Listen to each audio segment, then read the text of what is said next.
after the Robertson panel, within a year of that, the guys at Blue Book started getting these memos, really, from the bosses up in the Air Force to bring the unknowns down to 5%. And then throughout the late 50s, I mean, they were getting it down to like 1% and 2%. In order to, did this mean their investigative techniques had improved? Well, no, absolutely not. If anything, they got worse.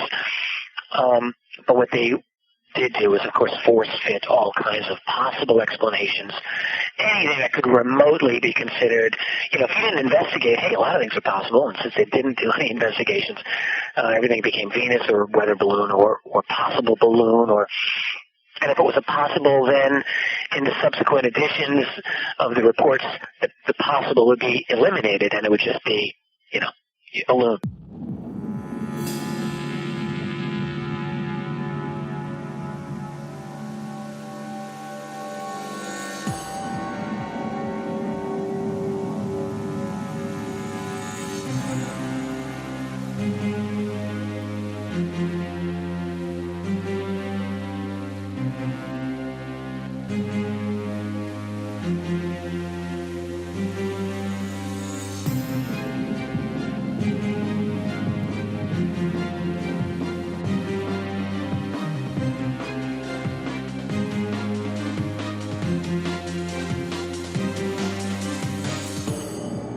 And now, ladies and gentlemen, Binnall of America Audio, with your host, Tim Binnall. Hello all there, my friends. This is Tim Binnall of BinnallofAmerica.com with another edition of Binnall of America Audio. It is April 29th, 2006.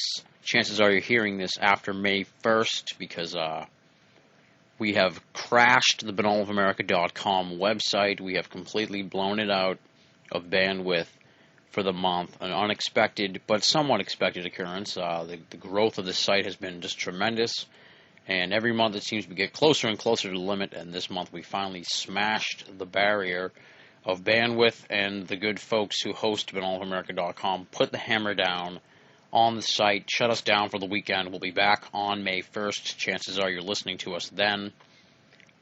This problem will be corrected, don't worry about that.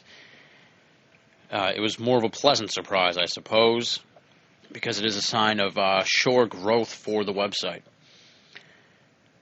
This week we have for you an amazing interview. Richard Dolan, part 1 of 2. We sat down for a lengthy conversation about a ton of topics. For those of you who don't know, Richard Dolan is the author of the amazingly well-researched UFOs and the National Security State.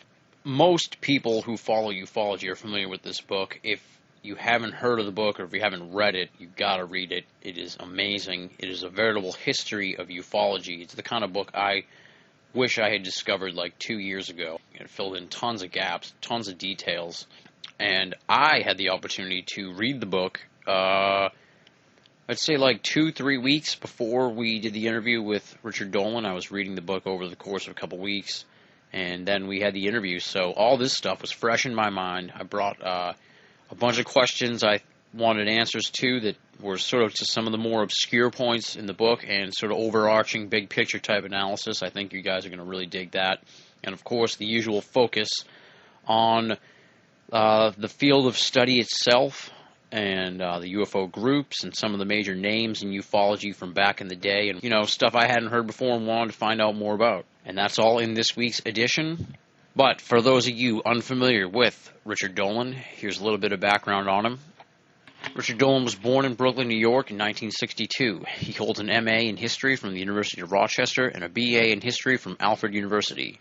He earned a certificate of political theory from Oxford University and was a Rhodes Scholar finalist. Prior to his interest in anomalous phenomena, Dolan studied U.S. Cold War strategy, Soviet history, and international diplomacy.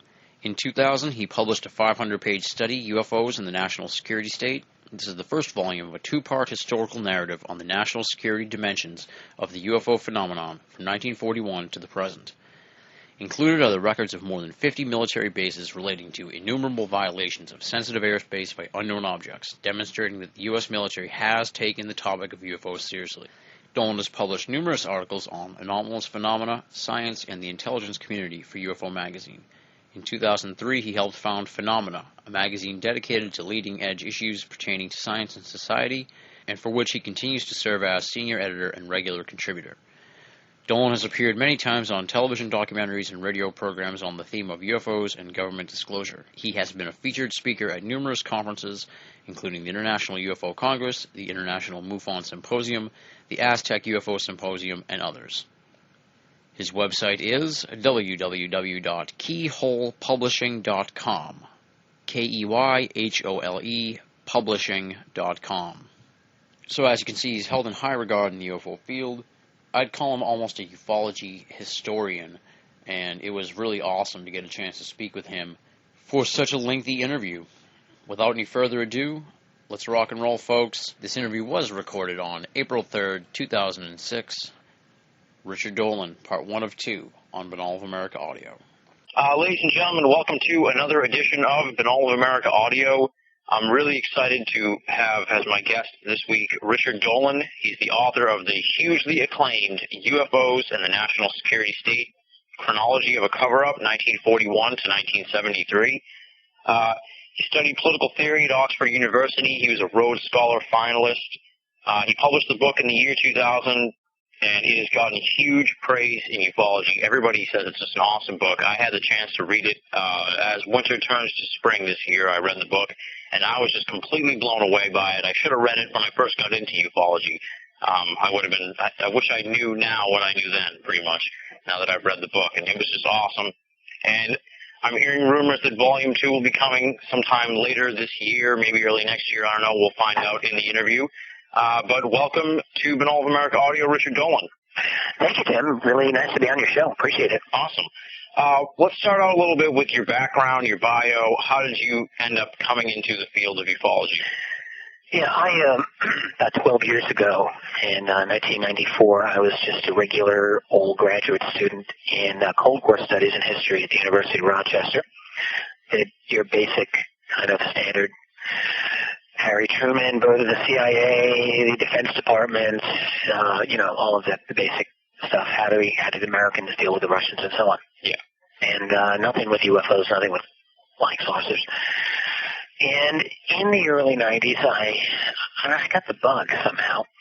I got this question in my head, which was, did the U.S. military actually ever take this thing seriously? Because if they did, even if it was a mistake, I thought it would at least be noteworthy for the history of the Cold War. I mean, you think about it. If a four-star American general thought for a little while that some of these bizarre things might be aliens from another world in 1947, 1948, hey, that would certainly be of interest to any kind of academic study. And yet, of course, there's nothing. You go through formal academic libraries. I mean, there's no reference to UFOs in any way. So as a little project for myself, I thought, well, let me look into this and just see if there was anything to this. Really very conservatively, very almost naively, going into this from that point of view. And of course, as I'm sure you realize quickly, there's an enormous amount of information here and a great deal of confirmed military documents, government documents that did indeed show what appeared to be strong levels of interest by senior personnel in this topic, very responsible CIA, military people, and so on. And so I thought, that's interesting. And then you'd want to know, well, why were they interested? And it turns out, well, they were interested for some very good reasons. There were, for example, many, many cases of apparent violations of sensitive airspace by objects that certainly did not look like conventional aircraft. They often looked like disc-shaped objects, for instance, objects that would move in very unusual ways, zigzag or stop on a dime or take off like a bullet and so forth. And then there would be cases where pilots would attempt to intercept these things. These objects were sometimes tracked on radar as well as seen visually. So there was a lot going on, and you read some of these memos, and these objects were very obviously being taken seriously by senior military personnel. I mean, hey, if I were in charge of the airspace of something as sensitive as the Oak Ridge Nuclear Facility or Los Alamos or Maxwell Air Force Base in Alabama, and something was invading the airspace of my facility, I'd want to know what it was too, and so did these guys. And so that got me really interested. And of course, the logical first question that a lot of them would ask was, is this Soviet? Did the Russians come up with some kind of radical, new, revolutionary technology? Turns out we did look into this, and it turns out there's no evidence to show that they did. Next logical question is this some kind of deep, black, secret program that the Americans had? Another reasonable question to ask, without a doubt. And this is a little more of a tricky issue because some people think that there's a lot of reason to think that we did kind of invent flying saucers in the 1940s. I do not. I've looked and looked.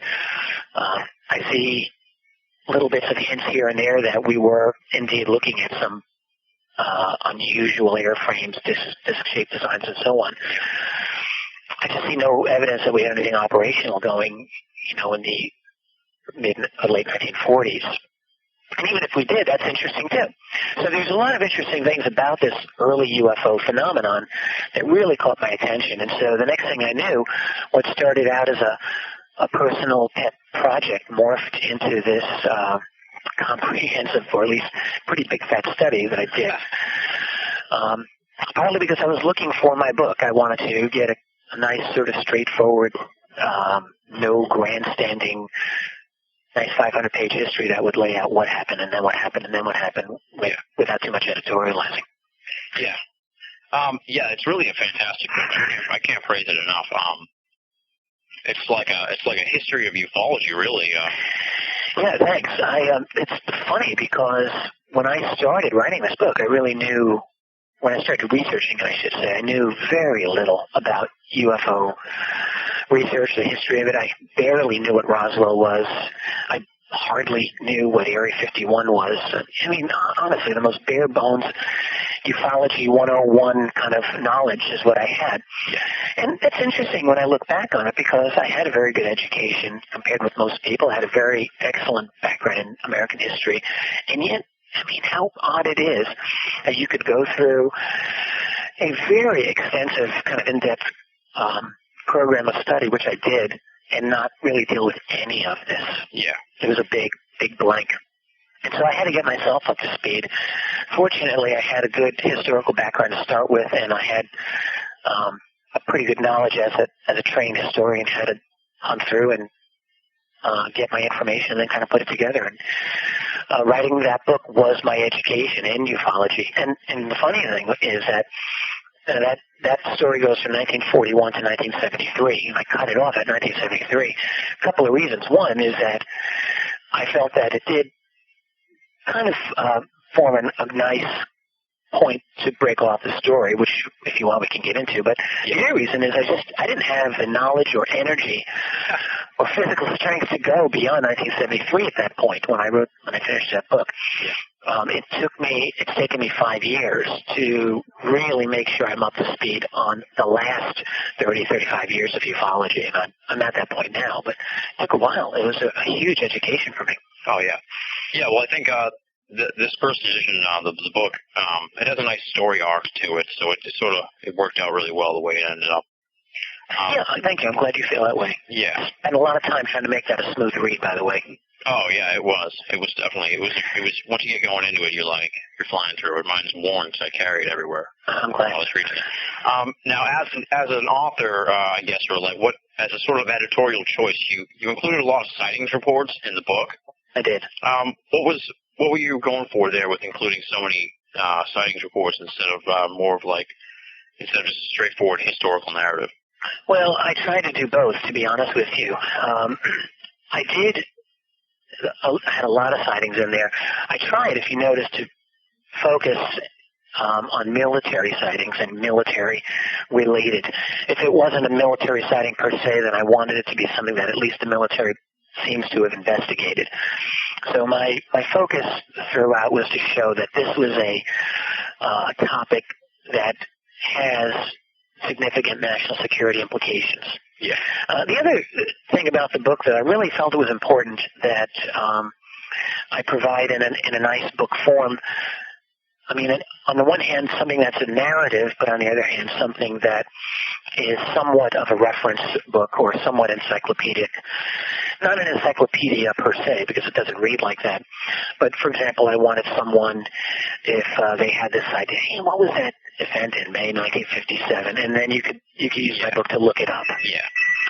So that was my other basic goal. And so the book stylistically really is a combination of those two different types of efforts. And it's at times maybe an uneasy marriage, but that was what I decided to do.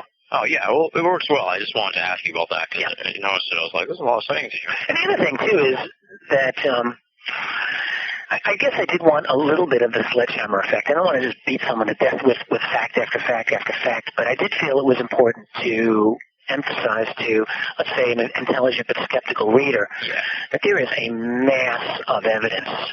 I mean, it's not even a mass. It's an overwhelming, huge amount of, one sighting after the next, after the next, after the next, and of really better quality than a lot of people would realize. So I wanted to emphasize that as well. Exactly. Exactly. It's a wealth of proof as we can provide it pretty much as far as sightings go, and that helps a lot.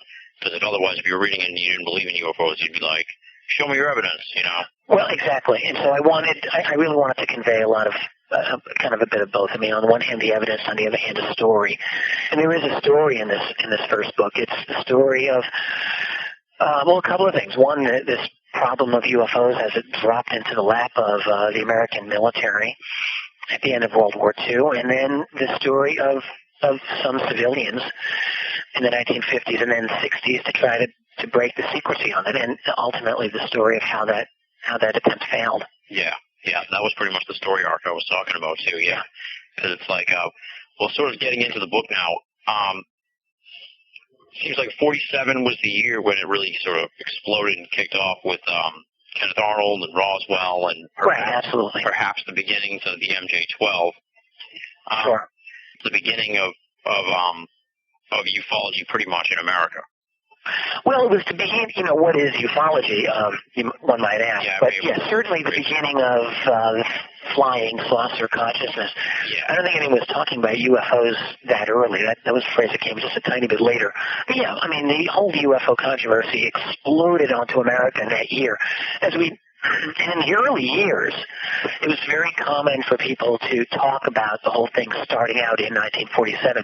And actually, the more we would research, the more we found that no, actually, there were some really interesting UFO sightings in 1946. And then people discovered, hey, there's a lot of this going on in World War II. And then people say, hey, well, actually, back in the 1890s, there was a really interesting wave of odd sightings, and there was a wave around World War I in New England. And then the next thing you know, this is something that's really going potentially very far back. But of course, my book didn't deal with the early stuff. Yeah, but it's like that. That's when it sort of got impacted onto the consciousness of America. Yeah, absolutely. Well, it fell into the lap of Truman and then his administration and everything. And then when Eisenhower was elected, there seemed to be like a concerted effort to take the UFO issue and take the power over the UFO arena out of the executive office with the creation of the NSA and the Robertson panel. Is that like observation? That's kind of the way I guess I would say. What you had is, first you got the Truman years, and from the time that the UFO controversy hit America, really in 1947, until the end of 1952, you got one president, it's Harry Truman, and he's the guy on the job. And what really happened was a series of crises that culminated in 1952, Truman's last year in the White House. And there was sightings over the White House a couple of weekends, and there were massive sightings throughout the United States. A lot of them were military, and it was something that really got the intelligence community very concerned about, like how do we deal with this? How do we deal with it publicly? And indeed, what does all of this mean? But in the public relations part of it, the intelligence community, basically the CIA and Air Force intelligence, made a definite decision to take this problem and remove it, as it were, one step further out of the hands of even the standard military channels. And so you get what was called the Robertson panel. This is the last weekend of the Truman presidency in January 1953. You had a bunch of Nobel caliber scientists who reviewed this for a couple of hours. The conclusions were already preordained. We know this now. Yeah. And what they decided to do is to, they said, there's really nothing as far as national security that we have to worry about here. But we also need to sort of keep this issue very low-key with the public, and they recommended certain measures to do that. And so what happened during the Eisenhower administration was Project Blue Book, which had been the kind of public relations effort of the Air Force, that was, the public investigative body that the Air Force had, that was basically stripped of all personnel and was bare bones for the next decade until it went under. Yeah. And a lot of UFO reports never went to Blue Book, and the whole thing did become much more compartmentalized and out of the public realm. So much so that a lot of the UFO reports that we know about, we learned about a few during the golden era of the Freedom of Information Act in the late 70s, and people were shocked when they said, wow, this wasn't a Blue Book report, and neither was this one, and neither was this one. So there was this whole other channel of UFO reports that, no one had really known to discuss because there was just no knowledge of it. So, the thing became a bit more, I think it became more secretive by degrees from the 40s and then into the 50s. What happened in the 1960s was a kind of crisis, a second crisis, you might say, because there was the original one in 1952. But then there was another crisis in the mid-60s, and frankly, it was because there were many, many significant UFO sightings in this country again, starting in 64, then big time in 1965, and then 66, so much so that the issue made it to Congress. And this was quite significant. It really hadn't made it to Congress in any major way before that. And on the other hand, the Air Force's explanations through Project Blue Book were becoming seen by a lot of people as just, completely ludicrous. I mean, everything was Venus, everything was swamp gas, everything was balloons, and ordinary intelligent people started saying, hey, this is a joke. And the Air Force is really starting to lose credibility. This is the time of the Vietnam War, and I think the last thing the Air Force wanted was one more public relations headache. And so what they wanted to do was just unload Blue Book ASAP. And also, I think what the Air Force did not want was actual, true congressional hearings on this matter. I mean, if you want to keep secret a lot of the more sensationalistic accounts and sightings that have happened, and there were many that happened in the 1960s, then really the last thing you want is for a kind of open hearing on this where who knows what can leak out. Yeah. So what they did was they ponied up a couple of $100,000, $500,000, paid the University of Colorado to do what was supposed to be a scientific study of all of this, which Colorado did. The problem was that the guy running it was Edward Condon, who was a known, very, very openly skeptical person who really knew nothing about this topic and made no bones about that. And his number two guy was a fellow named Robert Lowe, who I believe had been in CIA in the 1940s. I'm pretty sure. What we do know about Lowe is that he was, like Condon, hell-bent on a negative conclusion right from the outset of this. And that there was a mutiny among the researchers midway into the project because they had become convinced that there seemed to be something to this and that they knew the leadership of the project was just going to be dead set for a no conclusion no matter what. Things came to a climax in early 68, and the leading members of the project got fired, replaced with a new half of a crew, and that is what wrote the Colorado Report, which even that report, even though it was, Condon wrote, well, the evidence shows that there's nothing to this topic. In fact, 30% of the cases in the Colorado Report concluded unknown. And in fact, a couple of those cases were just within a scintilla of the writer acknowledging that this is very possibly alien. And so there were a couple of cases, even in the Colorado Report, that were really, no one wants to come out and just say, yeah, I think it's alien. Yeah. But in fact, a number of those cases were really, really very persuasive. Anyway, what happened at the end of that, in 1969, the Condon Report is issued, and the Air Force says, okay, thank you very much. They washed their hands of it. We're not doing any UFOs anymore. Thank you very much, and we're gone. No more. Well, in a way that happened, but in another way it didn't, because certainly UFO reports continued through the 1970s and 80s, and they continue today. It's just that there is no official government body that, you know, claims to be investigating them. But we do know that these reports happen, that these encounters happen, that the military still, of course, they're going to be interested. Something comes into your airspace and it's not identified. Clearly, you're going to investigate what it's all about.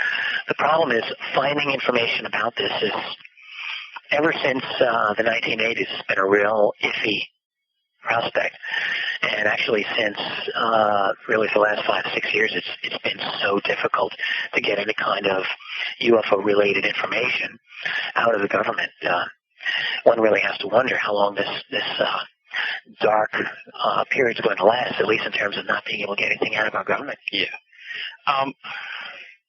And sort of like jumping back a little bit, in 1951, Ruppelt, he's at a meeting, and there's a guy there, and it's sort of shadowy reference to sort of like a secret controller group. I know what you're referring to, yeah. Well, first, for some of the listeners who may not know, I mean, I'm sure many do recognize the name Edward Ruppelt. Yeah. Edward Ruppelt was the Air Force captain who at that time had just become in charge of what would soon be called Project Blue Book.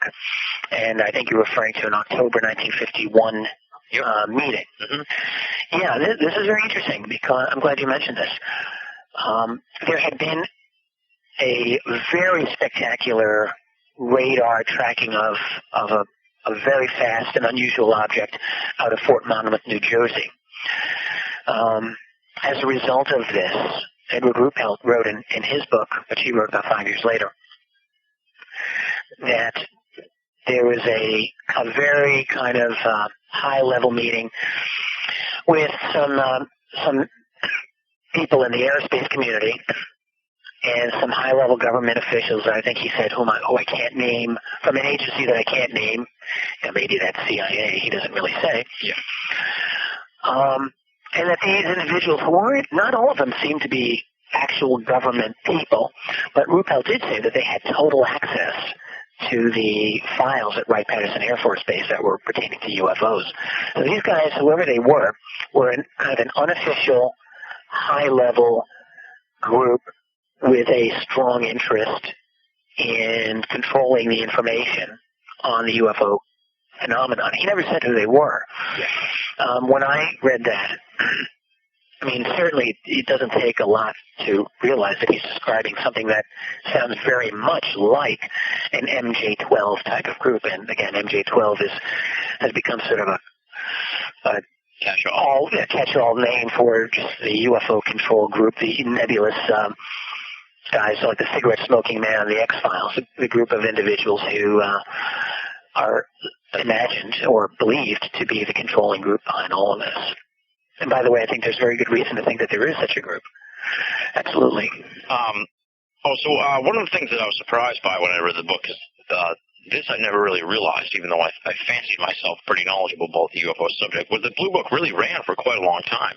Yes, it did. It ran, I mean, if you really want to count its earlier incarnations under Project Grudge, it went pretty much full guns from, 1951, and then had its heyday for exactly 1 year, right up until the very beginning of 1953, and then kept going in truncated form right up until 1968, 69. It was closed down at the end of 69.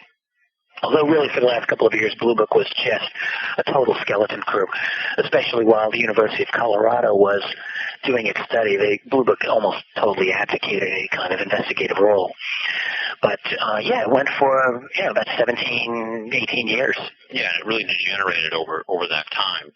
Most definitely. It seemed like there was a lot of pressure from up top to bring the unknowns down. Was there a significant, at first it started out really high for unknowns. Absolutely. And by the end it was 1% or something. Yeah, you got an excellent memory of all of this. What happened was in the earliest years, unknowns were typically at 15, 20%. It's pretty high. And then after the Robertson panel, within a year of that, the guys at Blue Book started getting these memos, really, from the bosses up in the Air Force to bring the unknowns down to 5%. And then throughout the late 50s, I mean, they were getting it down to like 1% and 2%. In order to, did this mean their investigative techniques had improved? Well, no, absolutely not. If anything, they got worse. But what they did do was, of course, force fit all kinds of possible explanations.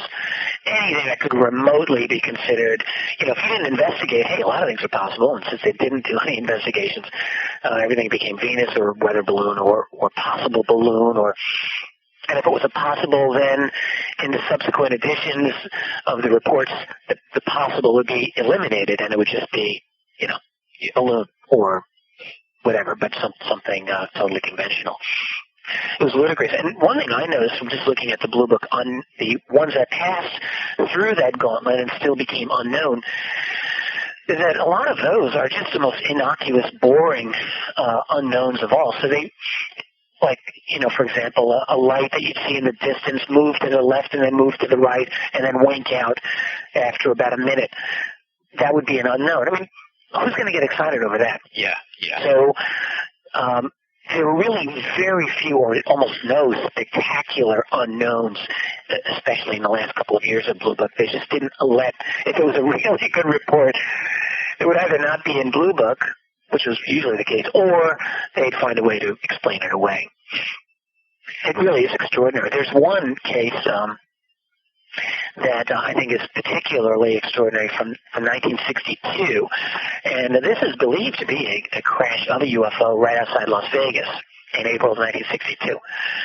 In Blue Book, this was described very deceptively as two separate sightings. What had happened is an object was streaking across the United States at about 4,000 miles an hour from New York State, not too far from where I am right now, across the United States out to Nevada. It was an object that caused the scrambling of jets out of Luke Air Force Base in Phoenix and also Nellis Air Force Base in Vegas. It was not a meteorite or a bolide or any kind of atmospheric thing. It was moving way too slowly for that, but way too fast for any conventional aircraft. 4,000 miles an hour is kind of in a very uncomfortable in-between speed there. Blue Book explained that as two separate sightings by using different time zones. So the sighting the object exploded outside of Las Vegas, and that was said to be one thing, and then the object that streaked across the U.S. and was seen over Utah hovering for a little bit, that was supposed to be another thing.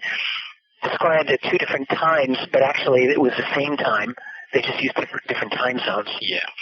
And, I mean, really, you can't do that by accident. That was clearly an act of intentional deception just to get out of having to explain a really difficult case. Yeah. And the people who were at sort of within the government at that time, let's say 1952, it's sort of a reference to like a UFO party of people who wanted the truth to come out, and they were sort of at war with the people who wanted to keep it in house. Yeah, that's right. And you find this happens throughout the history of the UFO phenomenon. It was happening back then, and it happens now. It's going on right now. There always seem to be factions that develop, whatever time period we're dealing with, that look at this evidence, that have access to really some good cases, and decide, hey, you know what, this is important, and frankly, people need to know about this, and they don't deserve to be lied to about it. And such a faction developed in 1952, and really it developed for a couple of reasons. One, I think the individuals involved, such as Major Dewey Furnett, he was one of the better known ones. There was retired Marine Corps Major Donald Kehoe, and there were a number of other people. And they said, hey, we have enough faith in the American people to handle the truth about this. We don't need to be treated like children. And B, this is something of a disingenuous argument, but they said, hey, look, if you keep telling the military personnel that there's nothing to flying saucers, which indeed was the public line, then what's going to happen if one of these is mistaken for some Soviet missile and you start a war because you haven't really informed your own military sufficiently? Yeah. The reason I think this is a disingenuous argument is because, frankly, these guys had to know that within the deep classified world, there were channels that existed that knew all about UFOs, and they weren't going to mistake UFOs for something conventional usually. But these guys are able to make the argument publicly. So anyway, they tried to do this. I mean, during the great UFO year of 1952, in the ramp up to the Robertson panel in those months in the fall of 1952, by the way, that's when the National Security Agency was formed, right toward the very end of the Truman years, formed in total secrecy. No one knew about this for years. There was a real possibility, some thought, that the UFO secret could come out. And so you had really these two factions working very hard. The upper hand was always in the hand of the guys with who wanted to keep the secret. Yeah, but it was like the first in-house battle over getting it out. Yeah, the first big one. Yeah. There was a little one a couple of years before that, in 1948, when the first Project Sign, kind of the earliest predecessor of Blue Book, they issued a report that got to the desk of General Hoyt Vandenberg, General of the Air Force, that apparently said that this is extraterrestrial, or seems to be extraterrestrial, and Vandenberg had the report destroyed. Despite the fact that there isn't any single copy of this so-called estimate of the situation, no one really doubts its existence. There are just too many sources verifying it. But yeah, I think 1952 was the first really big confrontation, and the cause of secrecy won that. And then, as I was saying a little earlier, the issue publicly kind of went to sleep for almost a decade. I mean, there were sightings here and there. You had people who were claiming to be contactees and things like that, but there was really no serious traction until really the mid-1960s in the United States. And then the issue just, bam, became very prominent again. And you had another sort of confrontation.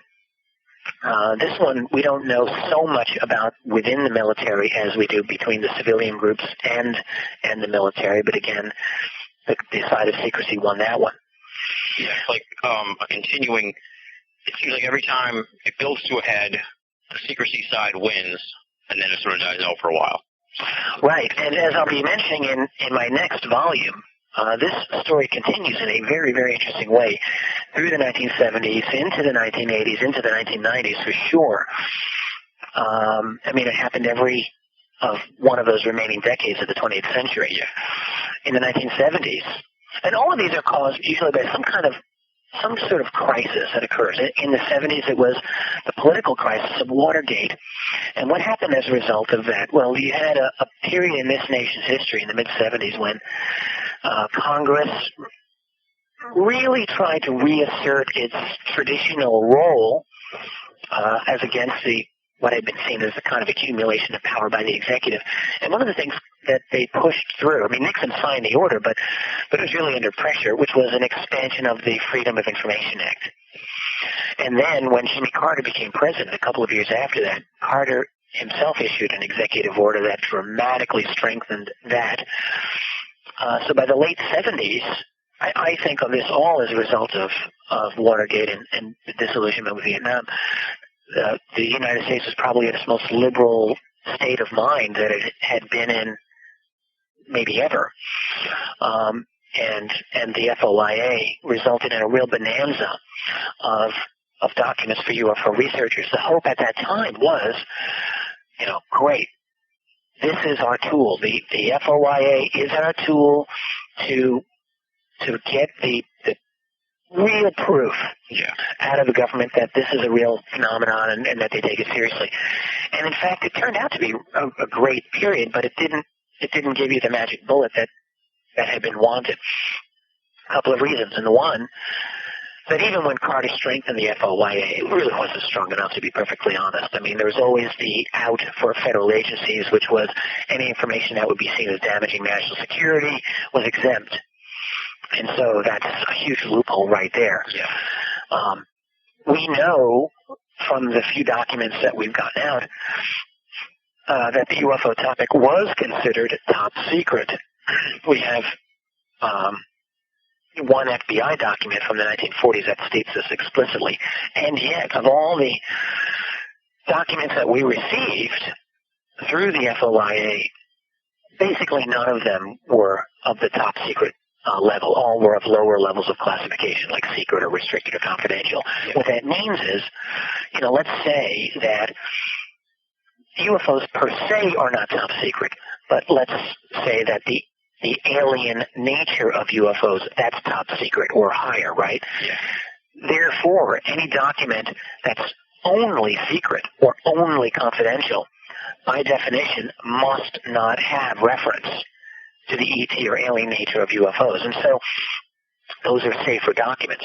And some of those are still pretty amazing. But they're not a single, there's no memo from the president that says, what are we going to do about these pesky aliens? Yeah. So and none of those came out in FOIA. So it's kind of like the unknowns in Blue Book, pretty much. Yeah, but better. I mean, a better quality of cases. I mean, much more suggestive. You start reading a number of even these reports, these confidential reports. I mean, they were still classified. They just weren't the highest classifications. And you read 50 or 100 of these, and you start to think, hey, there's clearly something very, very bizarre going on. What happened was that the FOIA was severely curtailed during the Reagan years. In April of 1982, President Reagan issued an executive order that took a lot of wind out of the sails of the Freedom of Information Act. Didn't overturn it, but made it much, much less user-friendly, a lot more expensive, exempted NORAD totally from the Freedom of Information Act, and that's important. And so then you go through the Reagan-Bush years with there were various attempts from the inside to leak information out, it appears, but not much of a public opportunity to yank these secrets out. You get to the Clinton years, and it's a bit different. Clinton, like Reagan actually, had a very, very open interest in UFOs. But unlike Reagan, was a little bit more interested in some government openness on this matter, and so issued an executive order in the mid-90s that was a real windfall for a lot of researchers, including the people in UFO, and really liberalized some of the Freedom of Information Act provisions.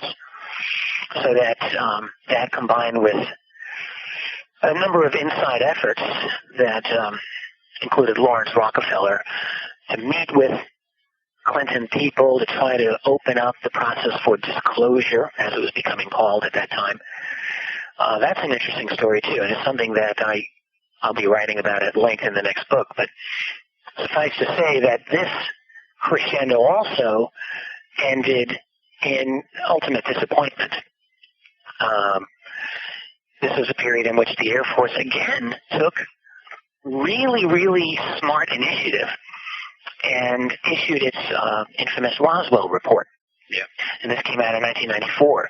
So again, when you get this whole resurgence of the Roswell case, and then this resurgence of possibility that the Clintons might release UFO information, and there is good reason to think that they were trying to do this, the Air Force, boom, goes into high gear to basically beat the General Accounting Office to the punch, because the GAO was also charged with looking into Roswell, and they were much more critical. Yeah. The Air Force goes, bam, high gear, gets it done, releases a report before the GAO's even out of the gate, and says, no, it was basically, sorry, we thought it was a weather balloon. In fact, it wasn't, but it was a balloon. It was just a top secret balloon known as Mogul. I'm sure many people have heard of it. And then a year later, they said, a couple of years later, they said, as for the claims of bodies, actually, no, but we were doing dummy drops in the 1950s, and I think people just got confused with the time frames and so on and so forth. Yeah. So, I mean, it was really clever because they very, very astutely were efficient in getting that report done and dominating the public relations battleground. Yeah. And they got the media on their side, which they always do anyway. So the Clinton attempt of disclosure, I mean, that just went down in flames too. By the end of the Clinton years, even before Bush came into the White House, apparently there was already a covert movement to reclassify many of the thousands of documents that had been declassified as per Clinton's executive order. And this information has only recently come out. Oh, wow. I myself was at the U.S. National Archives in College Park, Maryland, just a couple of months ago when this news came out. And here's the deal. This is really quite fascinating. We just discovered, and the chief archivist of the United States discovered, that someone has been reclassifying thousands and thousands of previously declassified documents. So that, in other words, if you were a UFO researcher or any kind of researcher, and in 1998 you got a document that had been declassified, yeah, and if that document was then reclassified, you would not be allowed to photocopy or present that document to anybody. Oh, man. That's right. And that, in fact, is the case. Now, that reclassification has gone full blast since 9/11. Yeah. But the point is that the chief archivist of the United States did not issue this order, does not know who or what agency issued the order, at least as of a month ago. This was not known. I don't think it's known now. So someone's been reclassifying these things, and we've gone into reverse gear at high speed. Yeah. In terms of, I mean, we've gotten to a point where in this country, the situation is almost diametrically opposite what the founders intended in the sense of government openness. That is, it's supposed to be that people are supposed to be able to look into their government and have privacy in their homes from government snooping. And in fact, it's exactly the reverse. And government can read your email, but you're not allowed to see what's going on in government. And that's very unsettling. And not to get overly political on this, I mean, we're talking about UFOs, but hey, I argue that it does matter. If you believe, as I do, in the value of UFO disclosure, then it does matter what kind of government you're dealing with. Yeah. Are you dealing with a democratic government, or are you dealing with a government that isn't truly democratic, and that is, in fact, authoritarian in some form? Yeah. And so I feel that we need to know exactly what we are dealing with.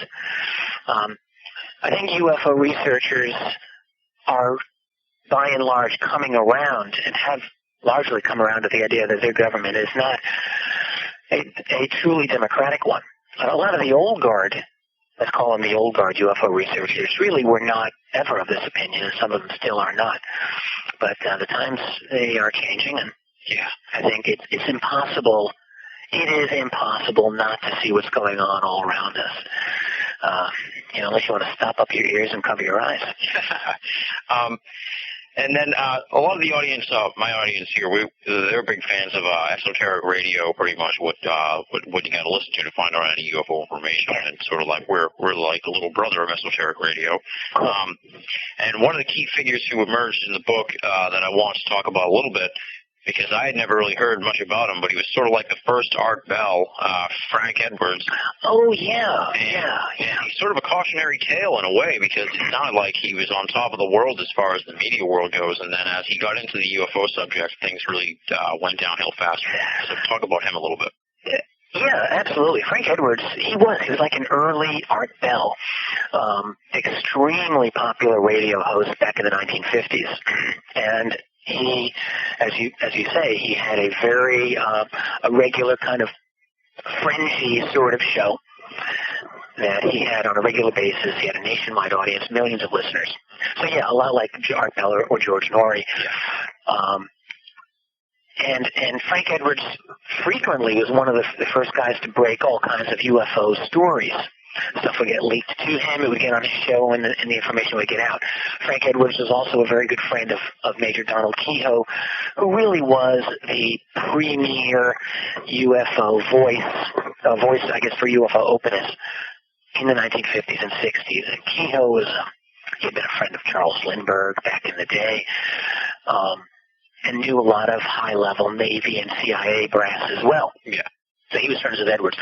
So Edwards, there's one story, you might remember this better than I do. I haven't looked at it much in the last few years, but I did write about it. Edwards in the mid-50s lost his show. Yeah. And he lost it as a result of, he came to a head with the Navy, I believe, over something that they wanted him to keep quiet about. Yeah, I can't recall the specific case. I'm sorry that I'm a little fuzzy on that. Oh, don't worry about it. But you're right. Then he lost his show. He got kind of, his ratings had been great. And boom, he was out of a radio show. He still was a public name. I mean, everyone sort of knew who Frank Edwards was. And he ended up writing a hugely successful book in 1966 called Flying Saucers, Serious Business. That's it. Yeah. This book sold something like 500,000 copies. Oh, wow. You think about that. My book sold maybe 20,000 copies. Edwards sold 500,000 copies of this book. Kind of a sensationalist book. I mean, not what you'd call a scholarly work, but really not a bad book in a lot of ways. There's a lot of decent information in there. And he wrote a follow-up book in 1967. Felt like he was on top of the world, and then dropped dead of a heart attack. In Kehoe's opinion, I don't think Kehoe was willing to go out on record and say it seemed suspicious, but Kehoe did seem that, I think he implied that things did not seem all right with Edwards' death. Yeah. It has to be said that there are a number of suspicious deaths that have occurred in the UFO field, and this has gone on for 50 years. Mm-hmm. Edwards' death is one. The death of a lesser-known UFO researcher named Morris Jessup is another from the late 1950s. The death of Edward Ruppelt, the Air Force captain we mentioned. Ruppelt died in 1960 at the age of 37 of a heart attack, just a year after he had revised his book. I mean, think about this. Ruppelt, in 1956, comes out of the Air Force and writes this book that is completely against the official Air Force line. Yeah. Air Force had been saying there's nothing to this. We've got it all figured out. And Ruppelt writes this book, a very well-written book, in which he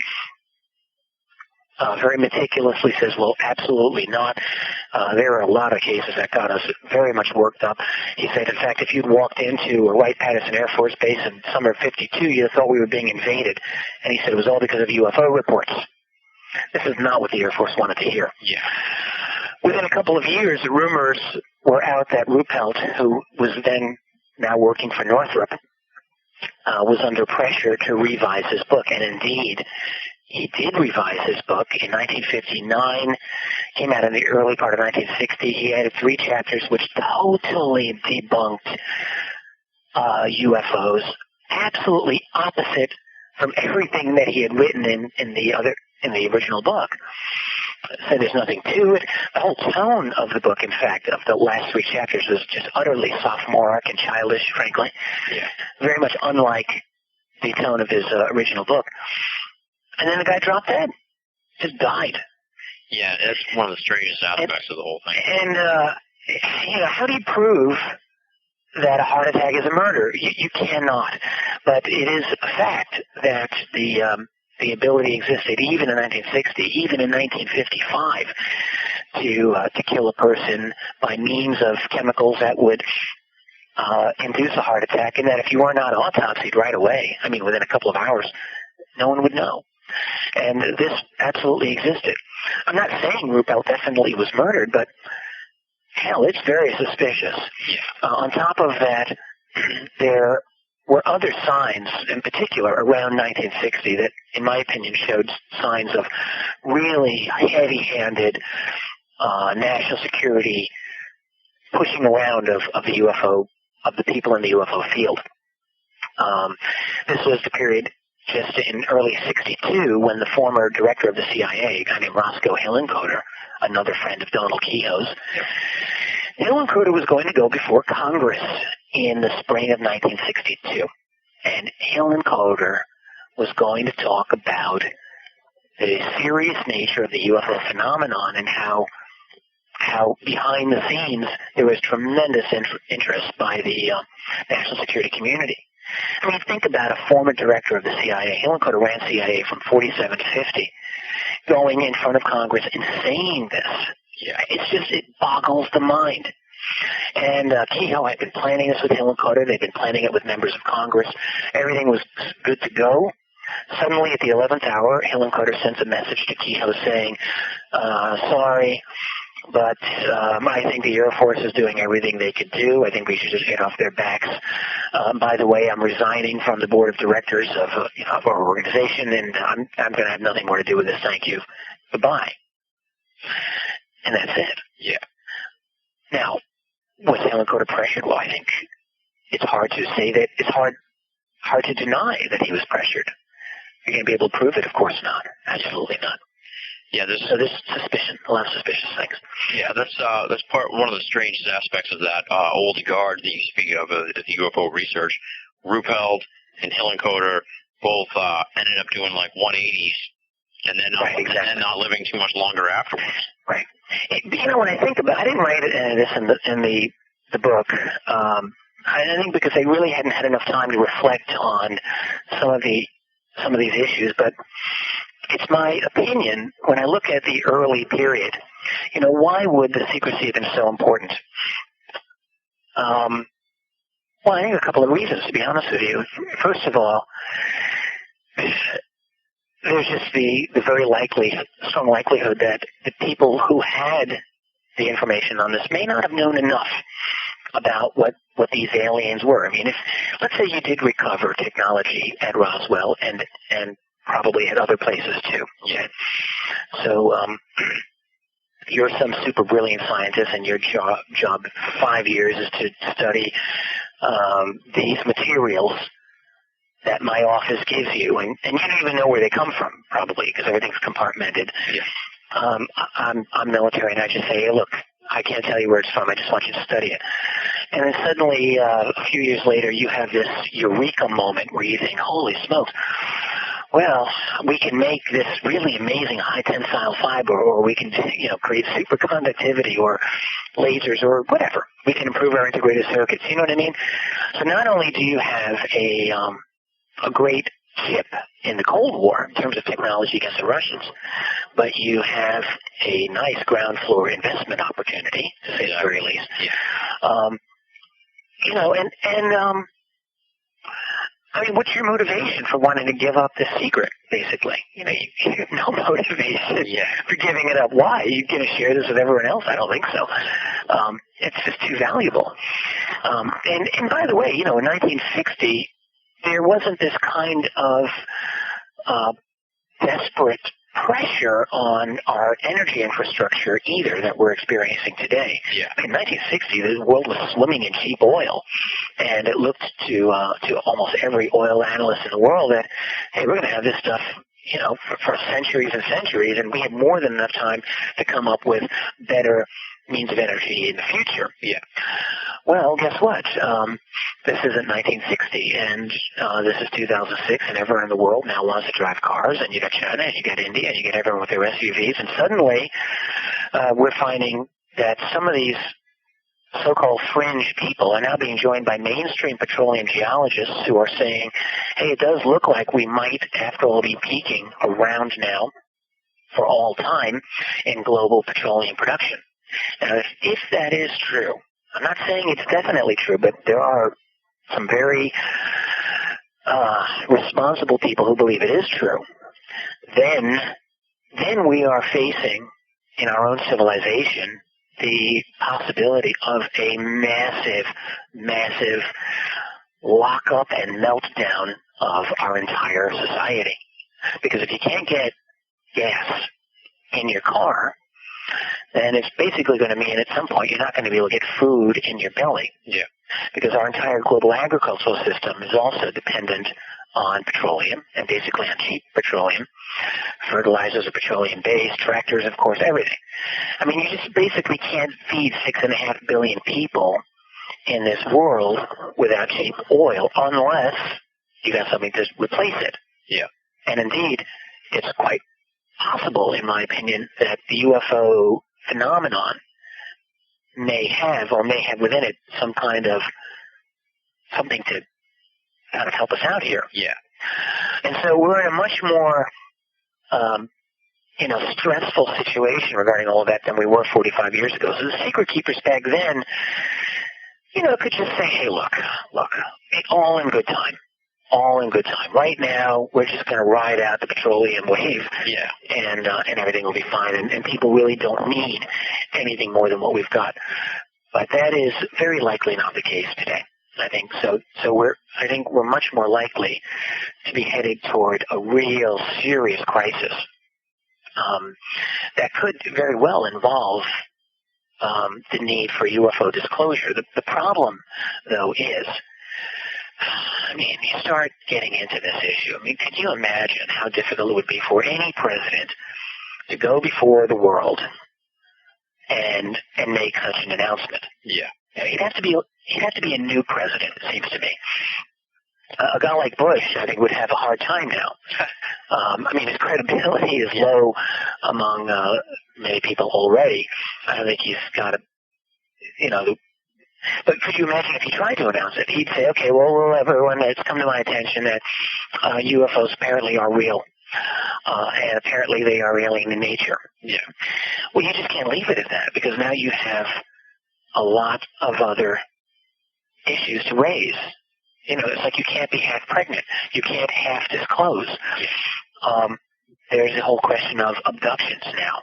Yeah. Suddenly, all these people who've been claiming alien abduction, hey, guess what? The biggest hurdle that we all, I think, have to abductions is simply the reality of UFOs themselves.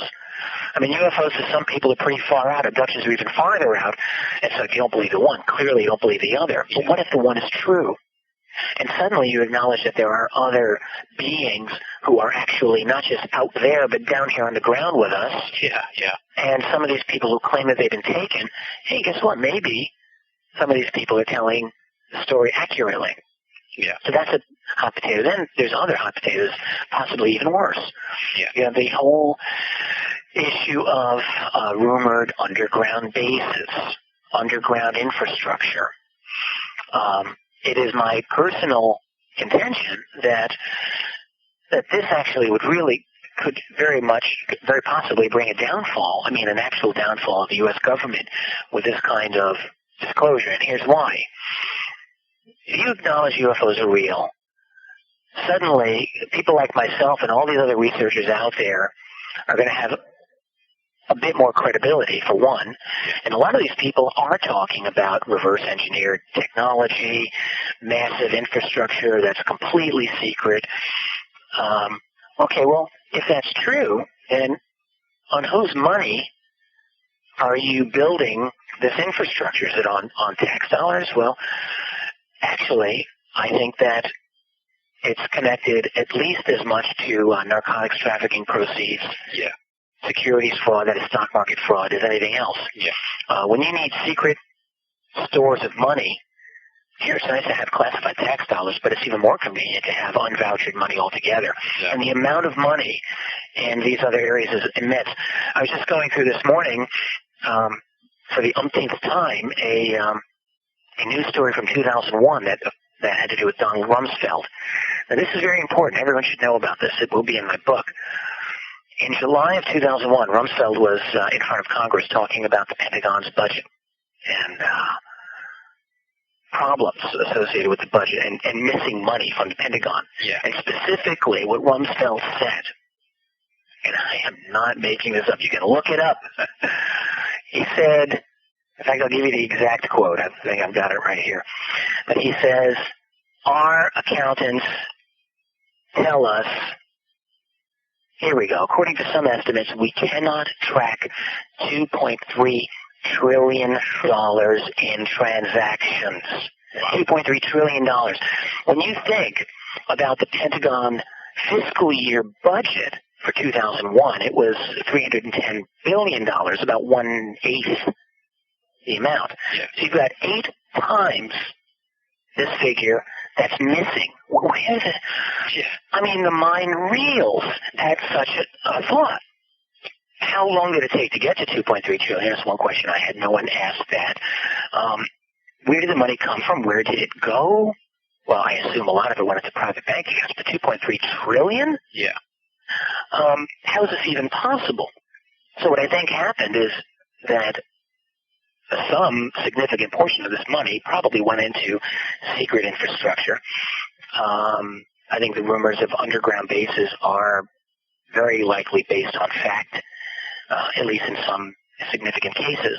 And so you've got a very significant infrastructure that does not officially exist, but that does exist.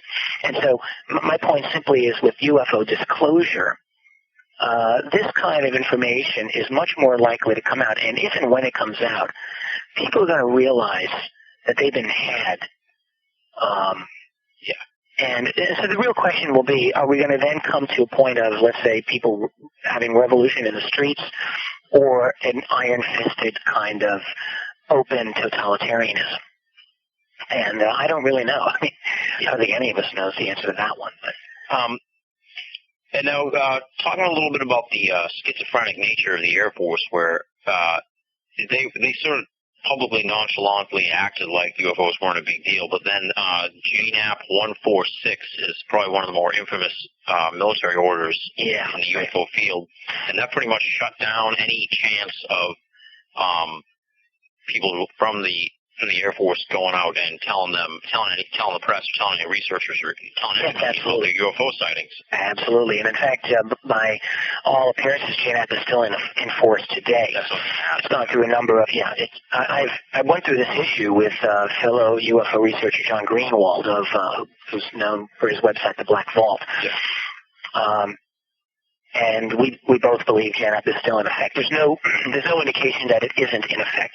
There have been revisions. There was another revision in 1977. Still, everything's just the same as before. There was a reference to it in a 1996, I believe, document by the Air Force. So it apparently is still good. But you're right about schizophrenic, because the UFO nature has forced a kind of schizophrenia on our entire society. And in terms of the Air Force and other military branches, let's talk about the Air Force. Right, they've been saying for years, well, no, we've got it under control. Yeah, there are some sightings we can't explain, but there's no evidence that they're either alien or unexplained technology, etc. Nothing to worry about, go back to sleep. On the other hand, we have time and again excellent evidence to show that the Air Force has gotten very worked up over this. In the case of JNAP 146, this is an order, stands for Joint Army, Navy, Air Force publication, that originally came out in the mid-1950s, early 50s, that was a series of regulations over how to report, like if you were in the military, how you would report certain kinds of events.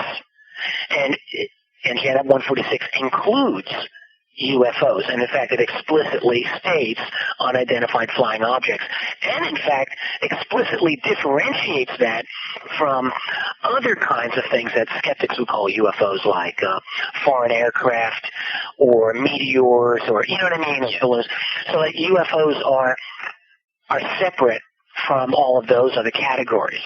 Yeah. In other words, real UFOs are treated as a category in JNAP 146, which is kind of interesting. To this day, that is the case. So, and what that meant is if you, according to JNAP 146, if you were to see a UFO, you had to report it along certain channels, military channels, in a certain manner. And of course, the key of it is you're not allowed to disseminate information about this without authorization. And so that was essentially a gag order. Right away, JNAP began to apply to civilian commercial pilots. And so, in fact, in the mid-50s, this became an issue. There was a petition that was signed by something like 400, I believe, commercial airline pilots against this gag order. And that failed. That petition failed. It was in the mid-50s, though. So it did get some traction for a little while, and there was some resistance to it, but of course it didn't go anywhere. To this day, I know pilots who, they've seen UFOs. I've spoken to quite a few of them, and this goes on. It goes on this year. It's been going on nonstop for year after year after year. These guys will see things in the sky, and frequently typically, let's say, they don't report it, because if you report UFOs, it really can damage your career. I've been told this many times, and in fact, we know that this has happened. There was a famous case in 1986 of a Japanese pilot who was going from Alaska to Japan. Yep. And over the ocean, for about a half hour, noticed this enormous object. Drew a explicit picture of it. This object was tracked on radar. The Federal Aviation Administration representatives discussed it. They said, yes, it happened. And this pilot was basically pushed to a desk job for a long time as a result of that sighting. Yeah. It can be bad for your career. Yeah. Okay, now let's talk a little bit about NICAP. They're like the first UFO supergroup almost. Yeah, that's absolutely right. NICAP was, it stands for National Investigative Committee on Aerial Phenomena. Yeah. Actually, NICAP was originally founded in 1956 by a really interesting guy named Thomas Townsend Brown. Yep. Brown himself is a legendary man, did a lot of brilliant, let's say, work kind of on anti-gravity and electrogravitics. The original draft of my book didn't have a lot on Brown, and the common revised version of my book does have quite a bit more on Brown, fortunately. But Brown was interested in UFOs and started NICAP in the late 56, kind of as a scientist had started, wanting to just sort of gather information on this, at least that's what it seems like. And what happened was Donald Kehoe, who was also known in the UFO field and had written at that point 2 books on the topic and was known in the Navy and in the intelligence community. Kehoe sort of took over the group in a meeting in January, I think, 1957, and they kind of ousted Brown. What Kehoe wanted was a political approach to the UFO problem, and that was his dedication for the next decade or a little bit more, which was to try to get the matter of UFOs in front of Congress. In other words, what NICAP tried to do was to take the high road. That is, they worked under the assumption that the United States government was what every kid grows up believing it's supposed to be, which is a government where you elect your assemblyman, you elect your congressman, and they fight for you in Congress, and that's how the whole system works with checks and balances and all that stuff. Yeah. All that stuff that we now know doesn't work at all. But in the 50s, this was the assumption that, they weren't so pie-in-the-sky idealistic as to realize that there weren't problems. Obviously they did. They knew that there was secrecy, and they knew that the system wasn't working right, but they believed in the system. I think that's fair to say. And so year after year after year, Kehoe and other NICAP leaders, including a couple of people who are still alive, like Richard Hall, worked and talked with members of Congress to try to get open hearings on UFOs. And there were a number of years in the late 50s and early 60s when it looked like they just might succeed. I mentioned the Hillenkoetter episode of 1962 when Hillenkoetter was about to do this, and this was being sponsored by NICAP. Well, there were other instances as well prior to that. And so, but every time it also seemed like right at the last minute, some congressman would come up to Kehoe and say, hey, look, sorry, it's not going to happen this year. We can't get enough votes to make it happen. Let's go for the next session, and we think it'll go better that time. And this happened. It was almost like an annual thing, like the Boston Red Sox just not making it in the World Series. And so, and that was a story year in, year out. Now, in that time, NICAP also did some very, very excellent work in terms of just organizing and collating UFO data. And really, NICAP was the first major competitor to the United States Air Force publicly as an authority of UFOs. Yeah. And they were able to pull it off because A, they had really good people. B, a lot of those people had military backgrounds. I mean, we're not talking like guys like me, you know, so-called liberal, radical, pinko, commie, whatever, even though I'm actually none of any of those things. But the guys on NICAP were, I mean, they were retired admirals and other officers in all branches of the military. I mean, these are very respected individuals. And so you couldn't really impugn their patriotism and all that good stuff. So NICAP really was able, they had the goods, and they were a true competitor and threat to the Air Force's stature on this in the public relations field. And frankly, I mean, NICAP had no money to work with. Everything was bare bones. Kehoe was constantly trying to raise money. The organization always seemed like it was on the brink of bankruptcy. And, you know, despite all of that, I mean, NICAP made a really fantastic show of it. But, of course, they were not able to do it either. And, you know, when you don't have access to the institutional levers of power that the Air Force had, it's kind of difficult. They tried to, just before the Colorado Committee got going in the late 60s, there was going to be this congressional hearing on UFOs in 1966. And it did take place, but it was just massively disappointing. They had people like Carl Sagan being consulted, and you know, no one in NICAP was invited to speak, and they were invited to attend but not speak, and so it was a real disappointment. You know, the big congressional hearing that they pushed for a decade, they weren't even invited to speak. So, and now there's a lot of talk that they were sort of like infiltrated by the CIA. Some people think it's never been really outright like proven that was the goal, but it certainly seems that not proven, happened.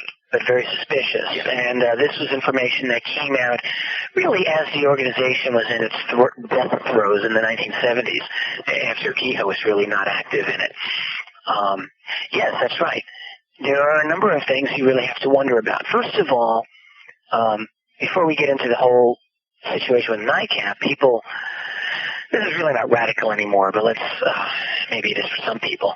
It is very well understood now that the CIA had been involved in infiltrating a lot of organizations in the 1950s and 60s, and absolutely U.S. major media was very much in bed with the CIA. All these were things that people, the guy in the street in the 1950s and 60s really did not suspect, and I think would have been very angry about had they known at the time that this was happening. You know, I mean, if CIA's got 400 paid informants and journalists within mainstream U.S. news media, hell, that's important to know, and we didn't know about that until the mid-1970s. They also made it a point to have a lot of influence in cultural issues in the 1960s. And so what they would typically do, you know, famously there was an organization called the Congress of Cultural Freedom. This has been very well documented, that the CIA infiltrated this and controlled it without even most of the members realizing. You know, all you do is you place a couple of guys in key positions. The best position is the number 2 spot in the organization. A friend of mine calls that the spook spot, because it's not particularly visible, but it's very influential, and this is a guy who theoretically would report back to the CIA and kind of keep tabs on everyone. And also, if need be, push the organization into directions that wouldn't necessarily be good for that organization, if so decided. So regarding NICAP was an organization that came on as a major threat to the established status quo of UFO secrecy. We all know this. We know in the 1953 Robertson panel report, before the origin of NICAP, but that one of the directives, or recommendations I should say, was to monitor the existing UFO groups. This was explicitly stated. Keep an eye on them. We also know that that a number of the people who came on board with NICAP in the late 50s and early 60s were, in fact, CIA members. Not all of them were known to be CIA. Yeah. In fact, one of the most prominent was a guy named Colonel Joseph Bryant, who became ingratiated with Kehoe and in 1969 ousted Kehoe from the board of directors. Bryant, turns out, had founded the CIA Psychological Warfare Unit and was very, very upper-level CIA man. Yeah. And all those years had been involved in NICAP. Now, that's true, and then there are other CIA connections with NICAP too that maybe we don't need to go into the detail here, but you can read my book and read about it. But the point is that what was the direction that they may have pushed? Well, Kehoe, I think, came to believe that his focus for years and years and years, he had focused on the Air Force as the kind of root of secrecy. But it does appear that toward the later 60s, Kehoe started to look at the CIA as possibly the power behind the scenes. Yeah. Unfortunately for Kehoe, he was also at that time starting to get a little older. Was really not as involved physically in managing the organization and kind of was becoming, I think, a little more of a figurehead than he had been in the years past. So there's also close CIA connections, in my opinion, with Richard Hall. Richard Hall was Kehoe's number 2 man for years at NICAP. And I don't mind saying this, by the way, because Hall didn't like my book. So at least the good people at the International UFO Reporter allowed me to rebut Hall's review. That's good. A couple of years ago. Anyway, Hall, back in the mid-'60s, first of all, he came to NICAP out of Air Force intelligence. Mm-hmm. Kehoe wrote about this. And we know was in communication covertly with CIA in 1965, sending them NICAP reports. Hall came out with that, and he, explained it as nothing devious, anything like that. That may not have been. But it is true that a lot of these people in NICAP were very, very chummy with CIA and other intelligence. And maybe it doesn't mean anything. Maybe you could argue it's just those groups of people that become interested in UFOs that get into the field. Conversely, you can easily argue that, you start working for the CIA. Maybe you don't stop working for the CIA. Yeah. And you do some work for them from time to time. I don't know. I mean, I don't pretend. Again, getting proven information on a lot of these people is very difficult to do. Yeah. Now, the other group that sort of emerged at this time was APRO. They were sort of like a friendly rival of NICAP, but they had a different point of view. They weren't about going after the Air Force. They were more research-oriented. That's right. Yeah. APRO, Aerial Phenomena Research Organization, was founded by a married couple named James and Coral Lorenzen. And APRO was a really impressive organization. They were based out west. They weren't the political Eastern Washington-based NICAP. And friendly rivalry, and at times an unfriendly rivalry. There was sometimes, as the years went on, there was some harsh words exchanged from time to time. But it's true. I mean, the Lorenzens felt, they say, hey, look, NICAP, you're just spinning your wheels with all this political disclosure. It wasn't called disclosure then, but the same, trying to force this issue open. They said, look, just try to be scientific and just study the phenomena and be done with it. And this is what APRO tried to do. And by and large, I think they were very successful in doing that. Again, like NAPCO on a bare bones, like NICAP, a bare bones budget. Yeah. There's no money in the UFO field. Anyone listening who thinks they want to write a book and make money on this, I would say, well, go for it, write your book, but don't expect you're going to make money on this. And there's very little funding available. I mean, the only money that's available might be from some rich sugar daddy if you can find them. Yeah. Good luck, and then let me know, please. There isn't. I mean, you think about like the U.S. federal budget in the last one I checked was fiscal year 2006 was $2.5 trillion. Right, the entire budget. As far as I can tell, none of it was allocated for what you could call UFO research. And none of it officially. I mean, I assume that there's classified money there. But the point is, if you want to research this, you're not going to get money from the U.S. government. It just is not going to happen.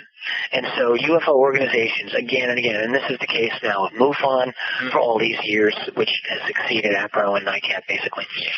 They have no money. They have no money. And by the way, there's constant rumors about MUFON's infiltration as well by government, intelligence operatives. There's certainly, just like with NICAP, there's a very large number of senior MUFON people who have definite ties to the world of intelligence. And again, you could just make the same argument. In the case of MUFON, like APRO, MUFON overall has been kind of non-political, sort of in between NICAP and APRO. MUFON, went through brief periods where they seemed to get kind of politically energized, and then other periods where they were like absolutely non-political and promoted what they call scientific ufology.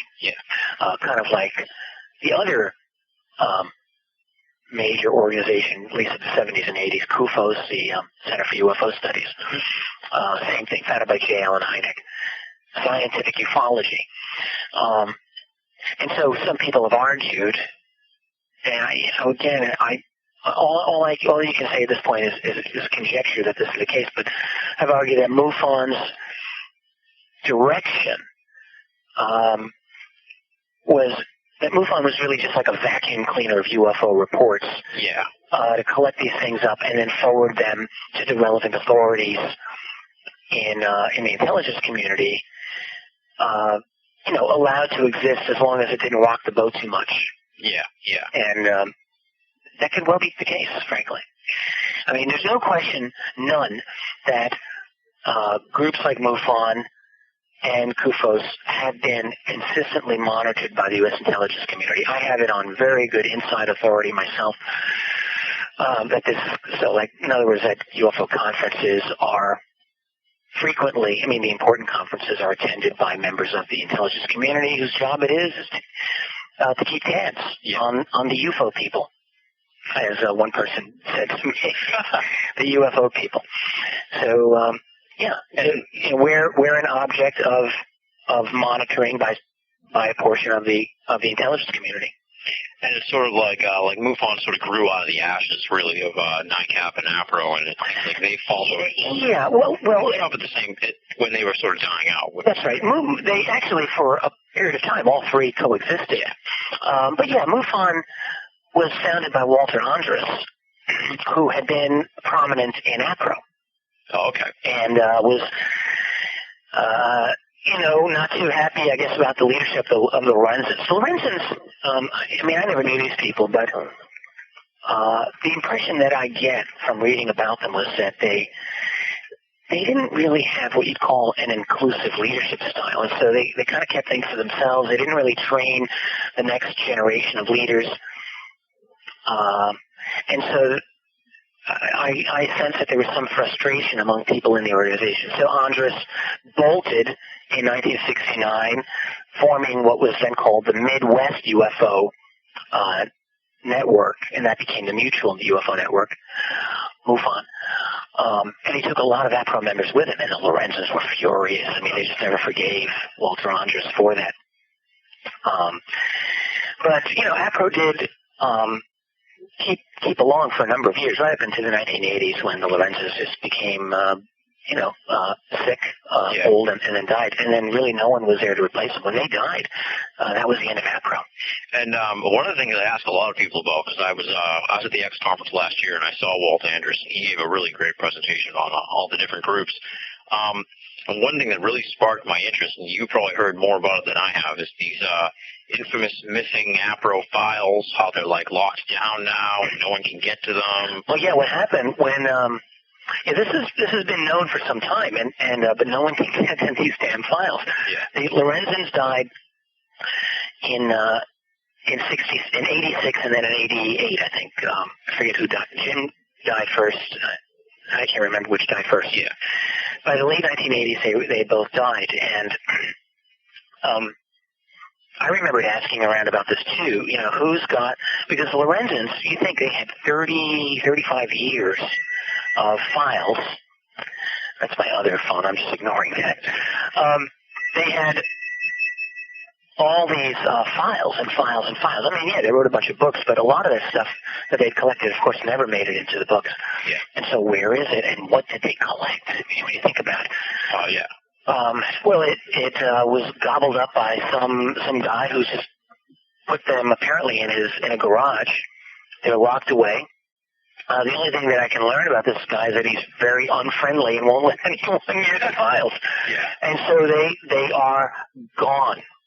I mean, it's really it's a tragedy. Yeah. That these files, I mean, they could be destroyed for all we know. Who knows what happened to them? Yeah, it's really bizarre. Yeah, it is. You get a lot of that in this field. I know. One of the sections in the book that really made me think was thoughts on Hynek. And you sort of mentioned that he, in today's ufology, he's been romanticized, really.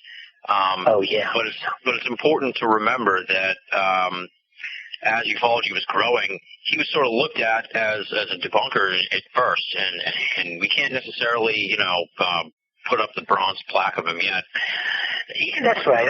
I caught some grief over this, actually, more than, when I think about it, probably more than any other single section of my book was what I said about Alan Hynek. Yeah. And it wasn't all hostile, but even people who liked my book, a few of the people who knew Hynek were uncomfortable with what I wrote. And here's my take on Alan Hynek. He seems like he was a very nice man. And so for me to write what I did probably was only possible because I never knew the man personally. Yeah.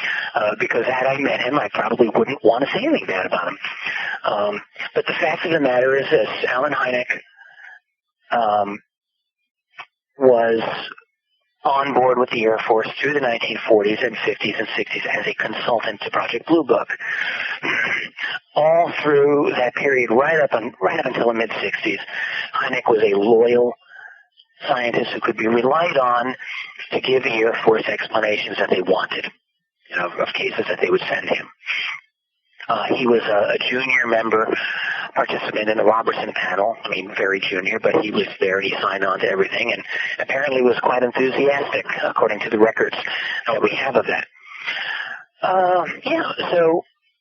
And then the other thing that I learned was that Hynek, this is according to the memoirs of Jacques Vallée, in his very valuable diary he published known as Forbidden Science, and Hynek had been for 5 years sort of under the tutelage of arch UFO debunker Donald Menzel.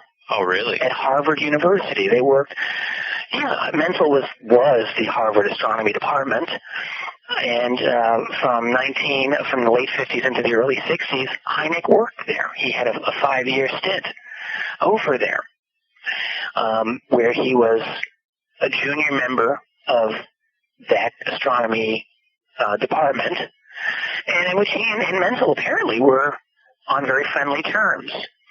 Now, again, that doesn't necessarily mean a heck of a lot, but it has to make you wonder when these two are, that the current on the top and the currents below aren't moving in the same directions, I guess you could say. Yeah. Hynek really didn't come around to promoting UFO reality until he had really stepped in it big time in the public relations game in 1966 when he issued his famous statement about Michigan swamp gas. Yeah. I mean, this is during when there were all of these sightings and it was making the news. And Hynek was rushed out by the Air Force to explain it, and he talked about swamp gas rising and interacting and creating this lighting effect. And, I mean, the press was just like, what?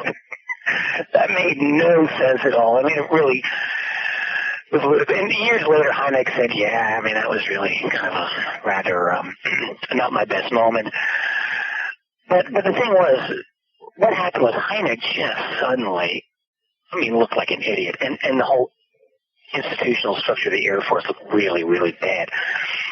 My feeling, and all I can do here as guests, but that Hynek, probably looked at his life at that point, and he said, it's 1966, and in 1966, no one knew how this whole UFO thing was going to turn out. It looked like it just might result in some kind of open ignition at this point. So here's Hynek, and he's thinking, what pony have I hitched myself to here? I look like a fool, and you know what? In fact, there is very likely, something going on here. It was also at that time that another scientist enters the mix, and this is the great James McDonald. McDonald was an atmospheric physicist, very prominent scholar in his field, and McDonald got interested in UFOs. He had seen a UFO in the 50s, very quietly sort of followed along, and then in the mid-60s really started investigating a bunch of old cases, making waves. He got access. He was able to get access to some of the Blue Book files, saw the Robertson Panel report, which he wasn't supposed to see, and he did see it. So mad he walked into Hynek's office and famously slammed his fist down on the table and basically said, what the hell have you been doing all these years? Yeah, and I think that shook Alan Hynek up. So Hynek had his own conversion experience, and let's not take that away from him. But the point is that is this a sign of his greatness because he finally came around, or something else? UFO researchers, I mean, we're just so desperate to latch on to any person of any semblance of prestige in the field. With a guy like Hynek, he was an established professor and so on, and so I think the tendency for people in the UFO field is to say all is forgiven now that you're one of us, whereas we love you. Okay, fine. But Hynek, even after the closing of Blue Book, appears to have maintained a relationship with the U.S. military. Mm-hmm. There were various statements he made in which he indicated he was still getting paid as a consultant on various matters. And most recently, in a book published by a writer, Greg Bishop, Gregory Bishop's a friend of William Moore, the infamous William Moore. Bishop wrote just a year ago that Hynek was even involved in promoting false information to Paul Benowitz. Paul Benowitz was a scientist who was studying possible UFOs out in the southwest in New Mexico. And that Hynek, according to what Bishop wrote, actually gave Benowitz a computer that had been wired by the intelligence community so that they would be able to monitor him. In 1981, I think this was. Wow. Now, I've asked a couple of people, is this true? No one knows. I asked Jacques Vallée if he thought it might be true. Vallée never looked forward to my book, but he didn't get back to me on that one. So I don't know, but there is reason to think Hynek had a long-standing relationship with the U.S. intelligence community. And all I would say is, in a case like that, you just have to be wary of who you're dealing with. And that goes for people today. I mean, there are people who are in the UFO field that openly have had a background in U.S. intelligence, and maybe they're straight shooting. But even my attitude is anyone, I mean this, anyone who comes into this field out of the intelligence community, if they don't state it up front, we should be very suspicious of these people and what their motivations are. And if you find out years after the fact, that's just not good. And there are a number of such people in this field who have such backgrounds. That does it for this week's edition of Binnall of America Audio. Big thanks to Richard Dolan for coming on the show. His website is www.keyholepublishing.com, Keyhole publishing.com. The book, of course, is UFOs and the National Security State, Chronology of a Cover-Up, 1941 to 1973. You can get the book pretty much anywhere. It's so well established. It's one of the biggest books in the UFO field, so you shouldn't have a hard time finding it. Go to Amazon, go to Barnes & Noble, go to his website. You'll be able to pick it up. Grab it, read it. You're going to love it, I'm sure. Big thanks to Leslie, Chiron, and R. Lee of BinnallofAmerica.com for your help and support with the audio series. I want to give a big, super huge thanks and kudos to BinnallofAmerica.com's Leslie, who will be penning her 1-year anniversary column at BinnallofAmerica.com this coming Tuesday. Leslie, you have become an amazing writer, an amazing contributor, and someone who's really helped keep the BinnallofAmerica.com ship running. You've also become a great friend of mine. Thanks for being a part of the team. Thanks for helping us out so much. Thanks for your support. Hopefully we'll be celebrating many more years of working together as our adventures take us further and further into the strange world of esoterica.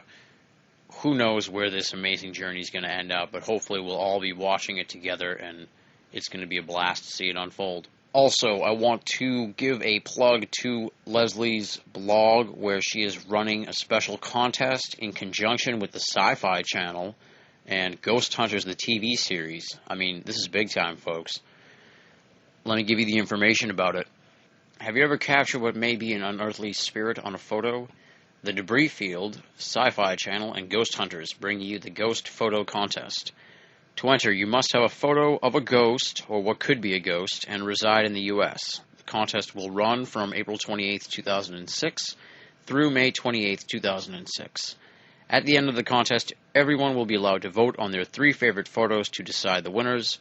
Voting will be from May 29, 2006 to June 6, 2006. Photos will be posted at thedebrisfield.blogspot.com, and let me spell that out for you, thedebrisfield.blogspot.com, and ghostphotocontest.blogspot.com. That's pretty simple, ghostphotocontest.blogspot.com. I don't think I need to spell that for you. I think you can figure that one out. And you can find out more information about how to enter the contest at that website there, ghostphotocontest.blogspot.com. The prizes, I know you want to hear about the prizes, and I do too. Let's hear what they are. First place, you'll receive a Ghost Hunters Season 1 DVD collection and Ghost Hunters keyring. Second place will receive a Sci-Fi Channel t-shirt and Ghost Hunters keyring, and third place will receive the Sci-Fi Channel t-shirt. Here is, again, the web address for more information on the contest, how to enter, the prizes, and some of the pictures that have already been sent in. You can find them. They're already up there at ghostphotocontest.blogspot.com. So there you go. That's a super huge contest with real prizes, and check that out if you can. Next week, Richard Dolan, part 2 of 2. We're going to be talking about more classic ufology. We're going to be talking about modern-day ufology. We're going to be talking about the world at large and geopolitics a little bit, so you're going to get just a whole host of stuff. That will be next week, May 6th, 2006, 566 at BinnallofAmerica.com, BINNALL of America.com. That does it, folks. Until you hear from me next week, this is Tim Binnall, signing off.